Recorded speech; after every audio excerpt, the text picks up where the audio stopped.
Улсын их хурлын дарга эрхэм гишүүдээ хувийн орлогын тодорхой хууль нэмэлт өөрчлөлт оруулахдаа хуулийн нэгдсэн төслийн анхны хэлцүүлгийг улсын их хурлын чуулганы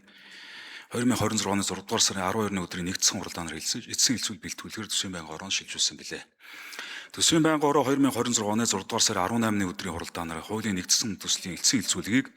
Монгол Улсын их хурлын чуулганы хуралдааны дэгийн тухай хуулийн 42 дугаар зүйл заасан дагуу явууллаа.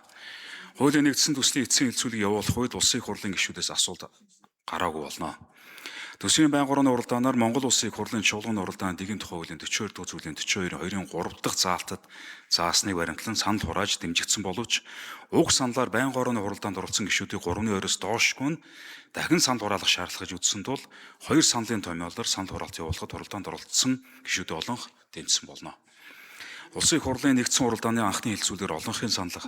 дэмжлэг авсан саналыг хуулийн нэгдсэн төсөлд нэмж тусгасан эцсийн хэлцүүлэг бэлтгэсэн төсөл болон эцсийн хэлцүүлэг бэлтгэсэн тухай танилцуулга зарчмын зөрүүтэй саналын томьёолыг бэлтгэн тав хүнд хүргэлсэн болно. Улсын их хурлын эрхэм гишүүдээ хувийн орлогын тухай хууль нэмэлт өөрчлөлт оруулах тухай хуулийн нэгдсэн төслийн эцсийн хэлцүүлэг бэлтгэсэн төсөл